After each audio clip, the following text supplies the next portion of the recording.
اس بات پر ایمان لانا ضروری ہے کہ اللہ تعالیٰ نے سب کچھ لوح محفوظ یعنی نوشتہ تقدیر میں لکھ رکھا ہے. لوح محفوظ میں اللہ تعالیٰ نے سب کچھ لکھ رکھا ہے. قرآن پاک میں ہے الم تعلم ان اللہ یعلم ما فی السماء والارض ان ذالک فی کتاب. کائنات میں ہونے والے تغیرات کے متعلق اللہ تعالیٰ کی طرف سے لگائے گئے اندازے کا نام ہے. یہ تغیرات پہلے سے اللہ تعالیٰ کے علم میں ہوتے ہیں، یعنی اللہ تعالیٰ نے پہلے سے ہی جو تبدیلیاں ہونی ہوتی ہیں دنیا میں یا ہم جو آگے کام کرنے والے ہوتے ہیں وہ ہمیں پہلے سے ہی اللہ تعالیٰ کو پہلے سے ہی معلوم ہوتے ہیں. ٹھیک ہے، آگے پھر یہی ہے حدیث جو میں نے ابھی پڑھی کہ اللہ تعالیٰ نے مخلوقات کی تقدیریں آسمانوں اور زمین کو پیدا کرنے سے 50,000 سال قبل لکھ دی تھی، اور اللہ تعالیٰ کا عرش اس وقت کیا تھا؟ پانی پر تھا. یہ صحیح مسلم کی حدیث ہے. باب القدر اور کتاب قدر باب ہے حجاج آدم و موسیٰ علیہ السلام، حدیث نمبر 2653. اسی طرح ایک اور حدیث ہے تم میں سے ہر شخص کا ٹھکانہ اللہ تعالیٰ نے جنت یا جہنم میں لکھ دیا ہے. ٹھیک ہے، اللہ تعالیٰ نے فرمایا یا اللہ تعالیٰ نے نبی کریم صلی اللہ علیہ وسلم کو بتایا کہ میں نے جو ہے ہر شخص کا ٹھکانہ جنت میں لکھ دیا یا پھر جہنم میں لکھ دیا ہے. تو اب ہم بھی یہ سوال کر سکتے ہیں کہ اللہ تعالیٰ نے جب جنت یا جہنم میں لکھ دیا ہے ہمارا ٹھکانہ تو ہم نیک اعمال کیوں کریں، ہم برے اعمال کیوں کریں؟ ہمیں تو بس بیٹھ جانا چاہیے ہاتھ پہ ہاتھ دھر کے. نہیں، بلکہ یہ سن کر جماعت صحابہ نے میں سے کسی نے سوال کیا کہ یا رسول اللہ کیا ہم اسی پر بھروسہ نہ کر لیں کہ اگر ہم پر جو ہے لکھ دیا گیا ہے سب کچھ تو پھر ہم اعمال کیوں کریں؟ تو نبی کریم صلی اللہ علیہ وسلم نے کیا ارشاد فرمایا، نہیں، عمل کرو کیونکہ ہر ایک کے لیے وہ کام آسان بنا دیا گیا ہے جس کے لیے وہ پیدا کیا گیا ہے. یعنی ہم اگر اچھے اعمال کے لیے پیدا کیے گئے ہیں تو اللہ تعالیٰ نے ہمارے لیے اچھے اعمال کو آسان کر دیا ہے. اگر ہم برے کام کے لیے پیدا کیے گئے ہیں تو اللہ تعالیٰ نے وہ کام ہمارے لیے آسان کر دیا ہے. یعنی جو جس کام کے لیے پیدا کیا گیا ہے وہ کام ہمارے لیے آسان ہے، تو ہم پر وہ کام کرنا مشکل نہیں ہے. اس وجہ سے جو ہے ہم وہ اعمال کر سکتے ہیں. ہمیں تقدیر پر ہی بھروسہ کر کے نہیں بیٹھنا. ٹھیک ہے، پھر قرآن کی بھی آیت ہے جو نبی کریم صلی اللہ علیہ وسلم نے اس بات کے بعد بیان فرمائی کہ فَأَمَّا مَنْ أَعْطَى وَاتَّقَى، تو جس نے دیا اور اللہ تعالیٰ سے ڈرتا رہا. اور آگے پھر یہ فَأَمَّا مَنْ أَعْطَى وَاتَّقَى وَصَدَّقَ بِالْحُسْنَى فَسَنُيَسِّرُهُ لِلْيُسْرَى فَسَنُيَسِّرُهُ لِلْعُسْرَى. تو اس کام کے لیے آسان کر دیا اللہ تعالیٰ نے جو کام جس کام کے لیے وہ پیدا کیا گیا ہے. ٹھیک ہے، یہ حدیث ہے صحیح بخاری کی حدیث نمبر 6605. آگے کیا ہے؟ تقدیر پر ایمان لانے کے لیے 4 امور ہے نا. ایک تو ہم نے پیچھے پڑھ لیا کہ یہ بات دوبارہ یہاں پہ آ رہی ہے تو اس کو دوبارہ یہیں دوہرا لیتے ہیں کہ اس بات پر ایمان لانا کہ اللہ تعالیٰ تمام چیزوں کے بارے میں اجمالی اور تفصیلی لحاظ سے ازل سے ابد تک کا علم رکھتا ہے. یعنی اللہ تعالیٰ شروع سے لے کے آخر تک ہر چیز کا تفصیلی طور پر علم رکھتا ہے کہ کون سی چیز کب اور کیا کرنے والی ہے، کون سی چیز کب اور کیا کس وقت وجود میں آنے والی ہے. اور چاہے اس علم کا تعلق اللہ تعالیٰ کے اپنے افعال کے ساتھ ہو یا بندوں کے اعمال کے ساتھ، یعنی ان باتوں کا علم چاہے اللہ تعالیٰ خود سر انجام دینے والے اپنے افعال کہ اس بندے کا کب کیا حشر ہونا ہے، اس بندے کو کب کیا اعمال کرنا ہے، یا پھر ہمارے اپنے اعمال کے ساتھ ہو، یعنی ہم جو عمل کریں ان سب کا بھی علم اللہ تعالیٰ کے پاس پہلے سے ہی موجود ہے. ٹھیک ہے، دوسرا جو پوائنٹ ہے وہ یہ ہے کہ اس بات پر ایمان لانا کہ اللہ تعالیٰ نے تقدیر کو لوح محفوظ میں لکھ دیا ہے. اللہ تعالیٰ نے پہلے سے ہی کیا ہے یہ سب کچھ لکھ رکھا ہے. پھر آگے ترجمہ ہے آیت کا، سورہ حج کی آیت نمبر 70 ہے کہ آپ نہیں جانتے کہ اللہ تعالیٰ جو کچھ آسمانوں میں ہے یا زمین پر سب کو بخوبی جانتا ہے، اور یہ سب کچھ کتاب لوح محفوظ میں لکھا ہوا ہے، اور ان سب کے بارے میں علم رکھنا اللہ تعالیٰ کے لیے بہت آسان ہے. یعنی اللہ تعالیٰ نے سب کچھ کتاب میں لکھ رکھا ہے. کیوں؟ اللہ تعالیٰ کے پاس تو علم ہے ہر چیز کا، تو پھر اللہ تعالیٰ نے لکھ کے کیوں رکھا ہے؟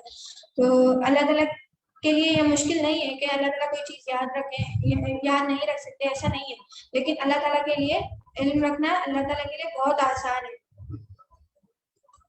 یہ تو اللہ تعالیٰ نے اس لیے لکھا ہے تاکہ فرشتوں کو اللہ تعالیٰ جب کام سپورٹ کرے تو ان کے لیے آسانی ہو. ٹھیک ہے، اب کیا ہے صحیح مسلم میں پھر ہم نے پڑھ لی والی حدیث کے عرش پر پانی پر تھا، اور اس کے علاوہ ایک اور حدیث ہے یہ بھی حضرت عبداللہ بن عمر بن العاص سے ہے کہ آپ فرماتے ہیں کہ میں نے رسول اللہ صلی اللہ علیہ وسلم کو فرماتے ہوئے سنا، آپ فرما رہے تھے اللہ تعالیٰ نے آسمان و زمین کی تخلیق سے 50,000 سال پہلے ہی تمام مخلوقات کی تقدیریں لکھی تھی۔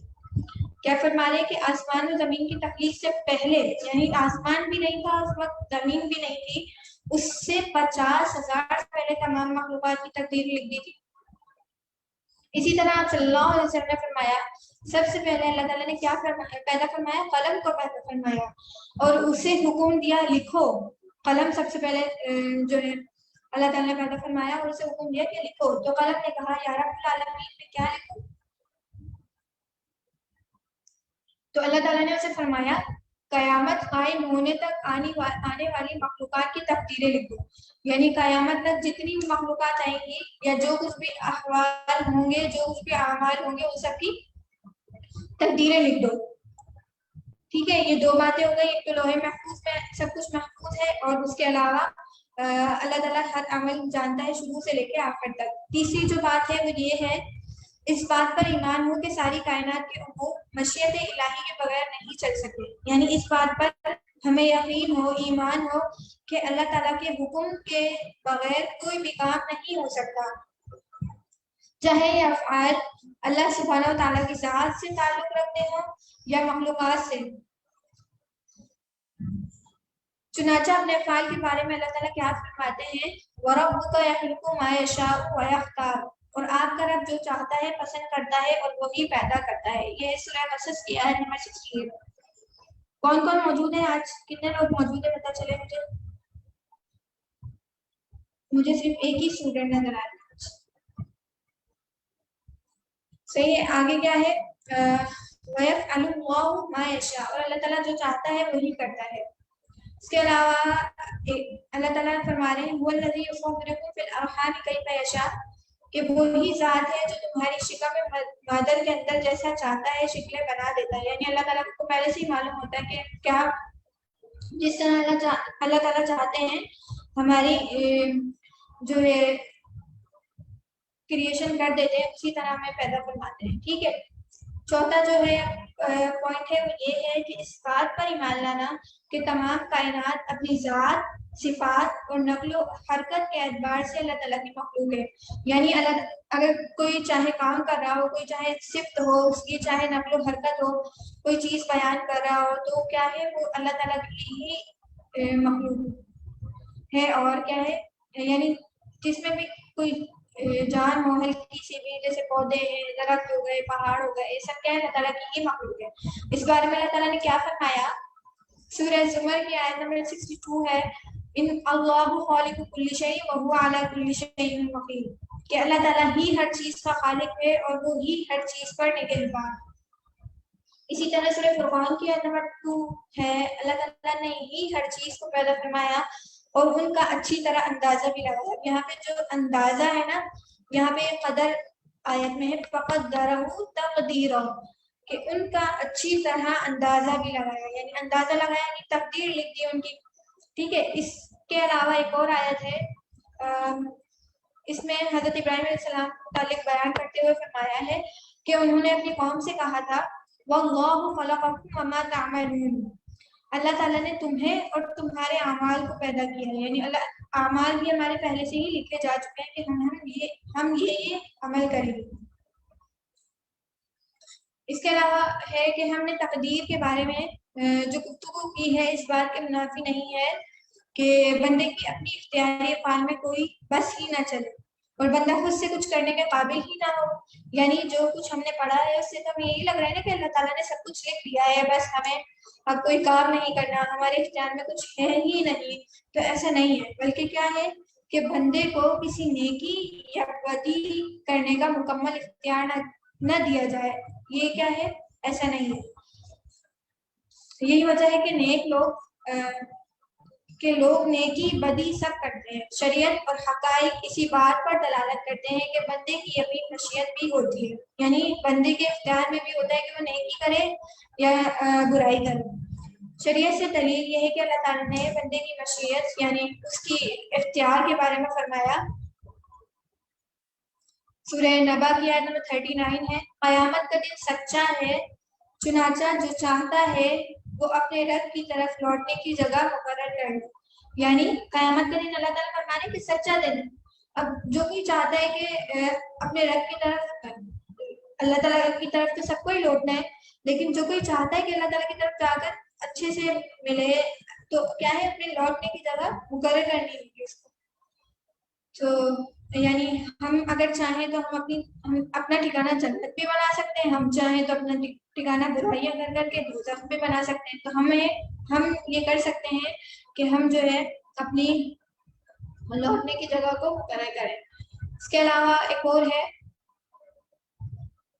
آیت فَاتَّقُوا اللَّهَ مَا اسْتَطَعْتُمْ، اپنی طاقت کے مطابق ہی اللہ تعالیٰ سے ڈرو، یعنی ہم سے جتنے نیک اعمال ہو سکتے ہیں ہم وہ کریں۔ اس کے علاوہ ایک اور آیت ہے لا یکلف اللہ نفسا الا وسعها لها ما کسبت وعلیہا ما اکتسبت، سورہ بقرہ کی آیت نمبر ہے 286۔ اس کا مطلب ہے اللہ تعالیٰ کسی نفس کو اس کی طاقت سے بڑھ کر مکلف نہیں بناتا، چنانچہ جو اچھے کام کرے گا اس کا فائدہ اسی کو ہی ہوگا، اور جو برے کام کرے گا اس کا وبال اسی پر ہی ہوگا۔ ٹھیک ہے، اس سے ہمیں کیا معلوم ہوا کہ نبی کریم صلی اللہ علیہ وسلم نے ہمیں عمل کرنے کا حکم دیا اور عمل کو چھوڑ کر صرف تقدیر ہی پر بھروسہ کرنے سے منع فرمایا۔ یعنی ہم جتنے عمل کر سکتے ہیں ہم کریں گے، ہمیں جو اختیار دیا ہے کہ ہم اچھے کام کریں یا نیک عمل کریں، اللہ تعالیٰ نے ہمارے لیے وہ کام آسان کر دیا ہے جس کام کے لیے پیدا کیے گئے۔ اسی طرح ایک اور ہے روایت،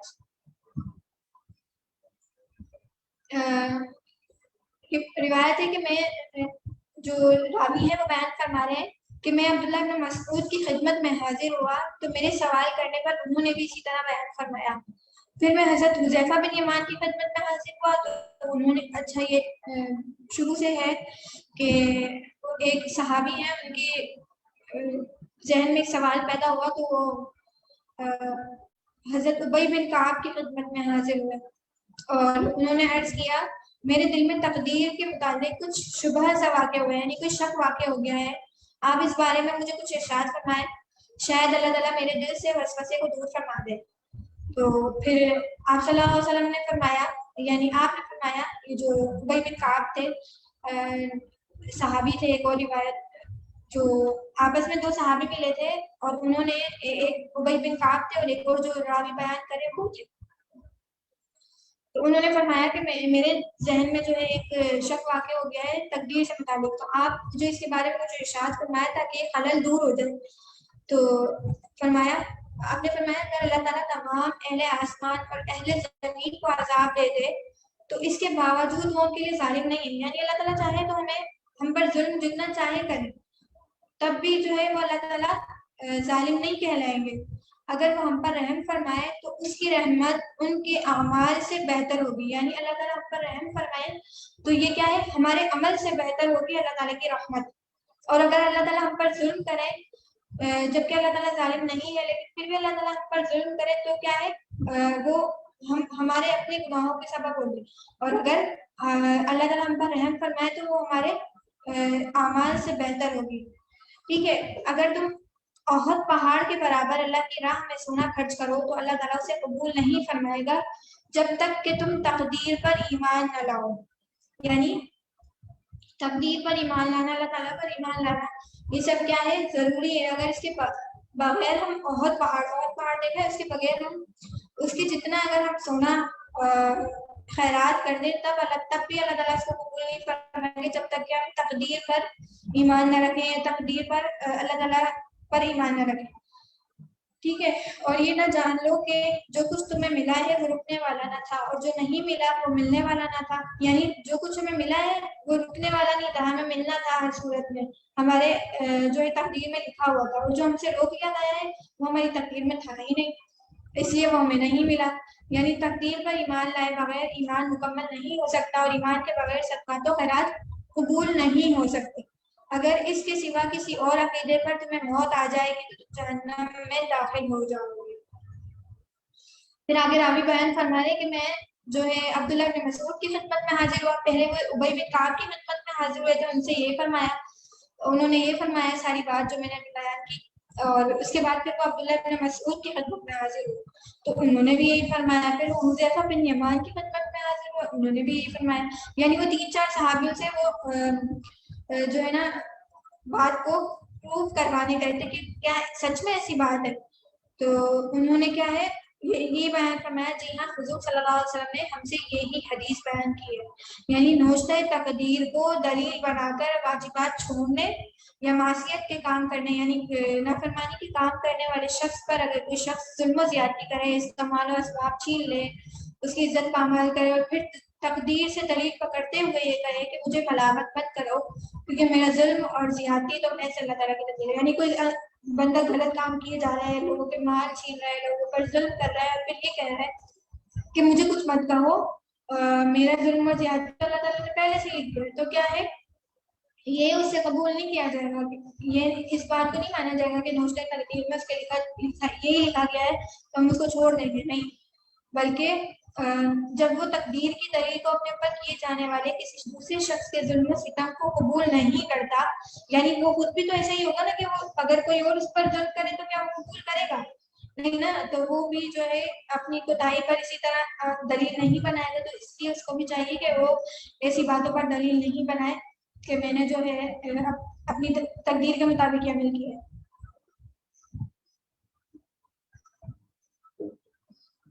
اس کے آگے ایک اور واقعہ ہے کہ حضرت عمر بن خطاب رضی اللہ تعالیٰ عنہ کے سامنے ایک طور کا مقدمہ پیش ہوا. تو حضرت عمر رضی اللہ تعالیٰ عنہ نے اس کے ہاتھ قلم کرنے کا حکم جاری فرمایا, یعنی اس کے ہاتھ کاٹنے کا حکم جاری فرمایا. ایک چوری کا واقعہ پیش آیا تھا جس پر جو ہے عمر بن خطاب کے دور میں, تو عمر بن خطاب نے کیا ہے چوری کی سزا کیا ہے ہاتھ کاٹنا, تو ہاتھ کاٹنے کو حکم جاری فرما دیا. اس نے عرض کی یعنی جو چور تھا اس نے کیا کیا, امیر المؤمنین یعنی حضرت عمر بن خطاب سے کہا کہ میرے ساتھ نرمی کیجیے کیونکہ میں نے یہ چوری صرف اللہ تعالیٰ کی قضا و قدر سے کی تھی.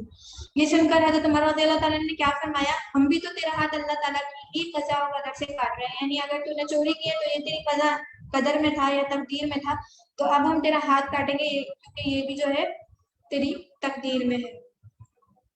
ٹھیک ہے. اب کیا ہے کہ ایک اور واقعہ ہے, وہ بھی حضرت عمر رضی اللہ تعالیٰ سے ریلیٹ کرتا ہے. وہ یہ ہے کہ ایک مرتبہ حضرت عمر رضی اللہ عنہ شام کے ملک گئے تو وہاں پہ کیا طاعون کی وبا پھیلی ہوئی تھی. بیماری کا نام ہے جو پھیلتی ہے جیسے آج کل کورونا وائرس ہے, تو اس طرح پہلے زمانے میں طاعون ہوا کرتی تھی.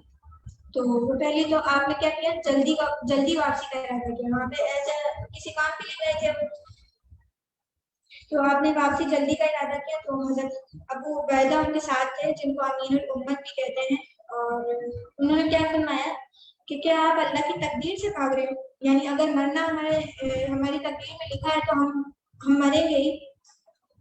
تو انہوں نے فرمایا کہ آپ تو اللہ تعالیٰ کی تقدیر سے بھاگ رہے ہیں.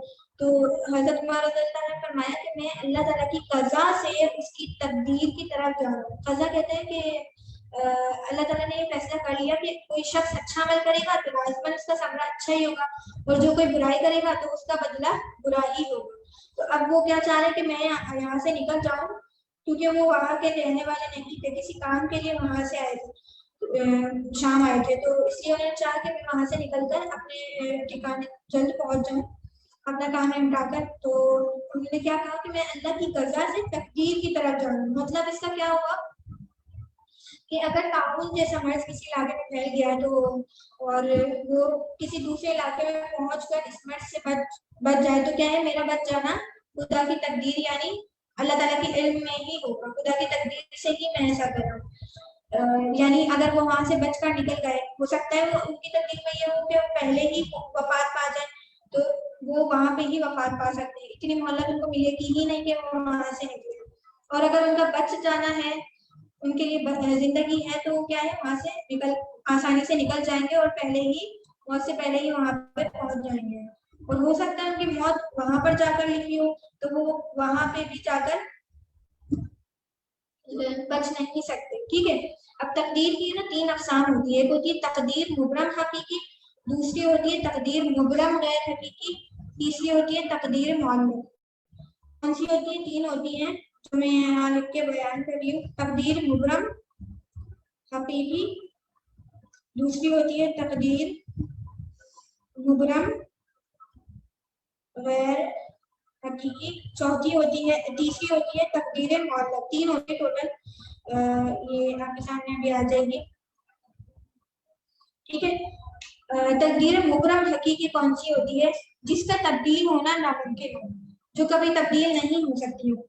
جیسے حضرت لوط علیہ السلام کی قوم پر فرشتے عذاب کا حکم لے کر آئے تھے, تو حضرت لوط علیہ السلام نے ان کے لیے دعا کی تھی, لیکن کیا ہے ان پر عذاب لکھا جا چکا تھا, اس وجہ سے جو ہے ان پر عذاب آ کر رہا. پھر یعنی یہ تبدیل نہیں ہو سکتی, ہم کچھ بھی کر لیں ہمارے اوپر اگر کوئی چیز آنی ہے تو آئے گی, تبدیل نہیں ہوگی, اٹل فیصلہ ہوتا ہے یہ.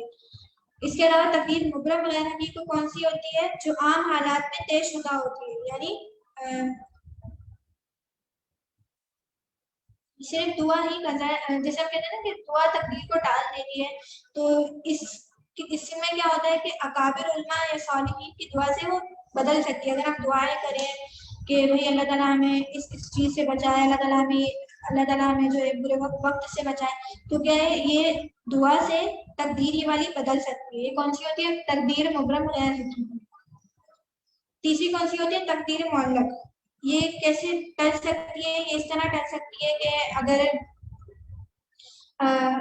ہم کوئی اچھا کام کر لیتے ہیں, جیسے صدقات کر دیے, خیرات کر دیے, تو یہ جو ہے اس کی وجہ سے ہمارے ان کاموں کی وجہ سے, اچھے اعمال کی وجہ سے کیا ہے یہ آٹومیٹیکلی خود ہی ہم پر سے یہ والی تقدیر, اگر ہمارے اوپر برائی لکھی جا چکی ہے یا کوئی نقصان لکھا جا چکا ہے تو وہ جو ہے رد ہو جاتا ہے.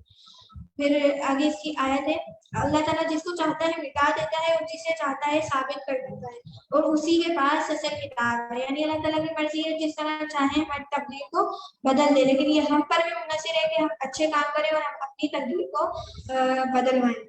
ٹھیک ہے, ہم دعا کر سکتے ہیں, ہم اچھے کام کر سکتے ہیں, جس کی وجہ سے ہماری تقدیر بدل سکتی ہے.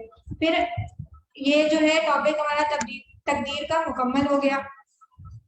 اب ہمارے عقائد جو تھے وہ ہمارے مکمل ہو گئے ہیں. اب آگے جو ہے ہم اسلام کے ستون پڑھنے جا رہے ہیں. اسلام کے ستون کون سے ہوتے ہیں؟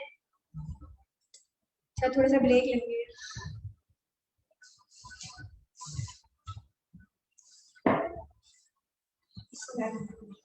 اچھا, ہم نے اب تک بلیفس پڑھے, عقائد پڑھے.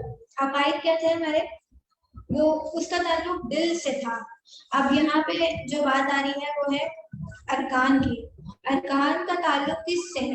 ارکان کا تعلق جو ہوتا ہے نا وہ ہمارے عمل سے ہوتا ہے. ٹھیک ہے, فرق کیا ہے؟ دونوں ہی بنیادی چیزیں ہیں, بنیادی ہیں, ان کے بغیر ہمارا ایمان مکمل نہیں ہے. جیسے ہم دار اسلام میں داخل ہو گئے, عقائد ہم نے پورے کر لیے, ہم دار اسلام میں داخل ہو گئے. اب ہمیں جو ہے اس کے لیے, اس کو مکمل کرنے کے لیے ارکان پر ایمان لانا ضروری ہے, ان پر عمل کرنا ضروری ہے تاکہ ہمارا ایمان مکمل ہو. اچھا, اسلام کے جو ہے 5 ارکان ہیں.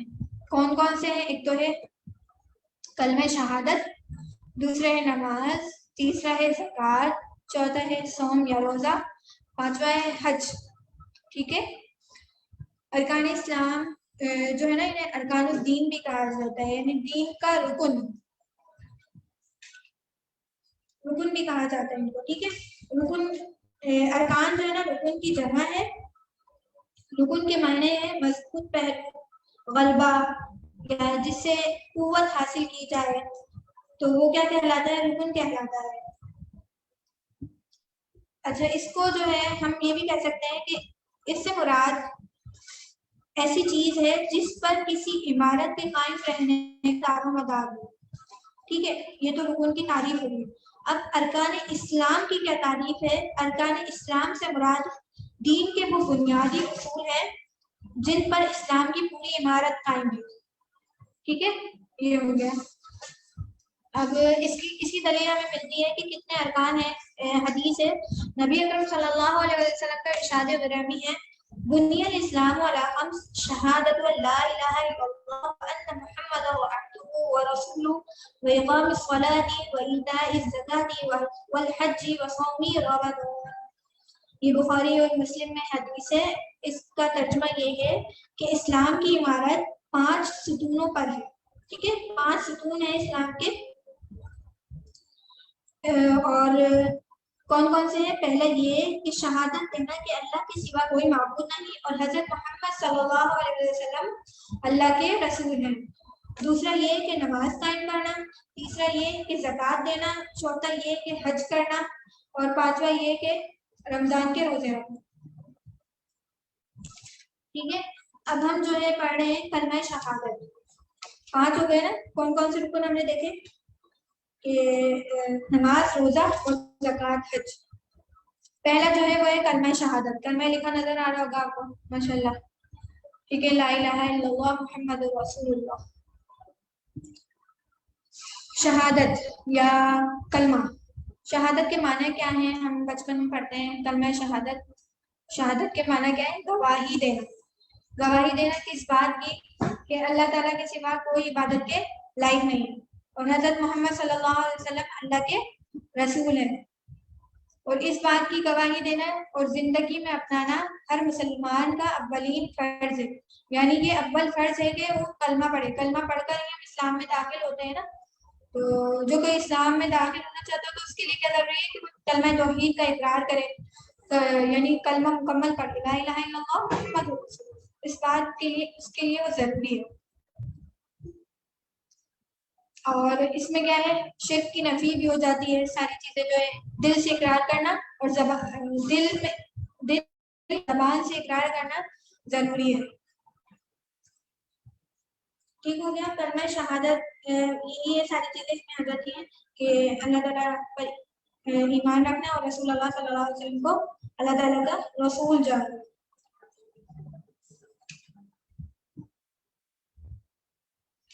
دوسرا جو ہے وہ ہے نماز.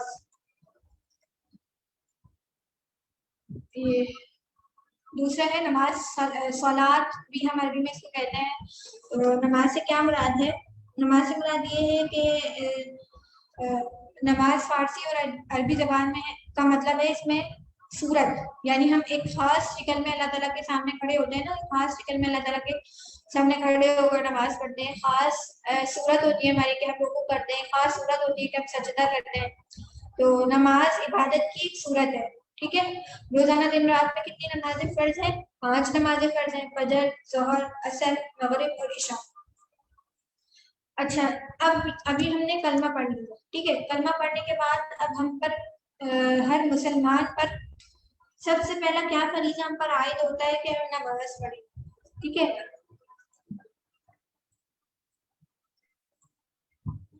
سب سے پہلے فریضہ ہم پر عائد ہوتا ہے کہ ہم نماز پڑھیں. دین اسلام میں نماز کی اہمیت پر بھی زور دیا گیا ہے. جہاں جہاں زکوٰۃ کا ذکر آیا ہے نا وہیں پر ہی نماز کا بھی ذکر آیا ہے. اور نماز کا حساب سب سے پہلے ہوگا قیامت کے دن. اگر آدمی کے نماز کے سوال میں کامیاب ہو گیا تو آگے بھی کامیاب ہو جائے گا. یعنی نماز کا سوال ہم سے کیا جائے گا. اگر ہم اس میں کامیاب ہو گئے تو ہم باقی چیزوں میں بھی کامیاب ہو جائیں گے. اگر ہم نماز کے سوال کا جواب نہیں دے سکے تو ہم باقی چیزوں میں بھی ناکام ہو جائیں گے. کیونکہ نماز جو ہے نا وہ اسلام اور کفر کے درمیان فرق کرنے والی چیز ہے. ٹھیک ہو گیا. جب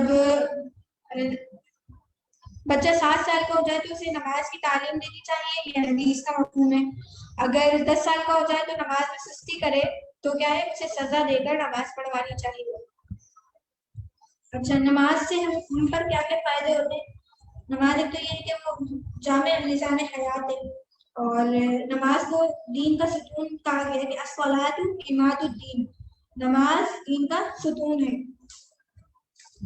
اس کے علاوہ نماز جو ہے کیا قرآن پاک میں آئے تھے نا ان الصلاۃ تنہی عن الفحشاء والمنکر کہ بے شک نماز برائی اور بے حیائی اور بری باتوں سے روکتی ہے. نماز سے فوائد کیا کیا حاصل ہوتے ہیں کہ ہم جو ہے اللہ تعالیٰ کے سامنے حاضری دے رہے ہوتے ہیں اور یہ احساس ہمیں بارہا ہو رہا ہوتا ہے کہ ہم جو ہے اللہ تعالیٰ کے بندے ہیں. ہمیں جو ہے عاجزی کا پتہ چلتا ہے کہ ہم اللہ تعالیٰ کے سامنے عاجز ہیں. اور ایک نماز کے بعد دوسری نماز کا انتظار کرنا بھی ثواب سے خالی نہیں ہے. اور یہ ساری چیزیں آ جاتی ہیں اس میں نماز میں. اب تیسرا جو رکن ہے وہ کیا کہلاتا ہے؟ زکوٰۃ. 2 رکن ہم نے پڑھ لی، کلمہ، دوسرا نماز، تیسرا ہے زکوٰۃ. زکوٰۃ کیا ہے؟ دین اسلام کا ایک اہم رکن ہے. اور جب ہم نے کلمہ پڑھا تو ہم دائر اسلام میں داخل ہو گئے. دائر اسلام میں داخل ہونے کے بعد ہم پر کیا فرض ہو گیا؟ سارے جتنے بھی احکامات ہیں وہ ہم پر لاگو ہو گئے. ہم نے نماز پڑھی، اب کیا ہے ہم پر زکوٰۃ. اگر ہم صاحب نصاب ہیں تو ہم پر زکوٰۃ بھی پھر فرض ہو گئی. کس طرح؟ اب زکوٰۃ کے معنی کیا ہے؟ زکوٰۃ کے معنی ہے پاکی حاصل کرنا. ٹھیک ہے، زکوٰۃ کے معنی ہے پاک کرنا. قرآن مجید میں جب نماز کا ذکر آیا ہے تو ساتھ میں ہی زکوٰۃ کا بھی ذکر آیا ہے. جس طرح نماز جسم کی عبادت ہے یا بدنی عبادت ہے، اسی طرح کیا ہے؟ زکوٰۃ مالی عبادت ہے. ہم نماز پڑھ کے اپنے جسم کی زکوٰۃ ادا کر رہے ہوتے ہیں. ٹھیک ہے، اور جب ہم زکوٰۃ دیں گے تو ہمارے مال پاک ہو رہا ہوتا ہے. ٹھیک ہے، یعنی ہم مالی عبادت کر رہے ہوتے ہیں. اللہ تعالیٰ اس پر بھی ہمیں ثواب دیتے ہیں.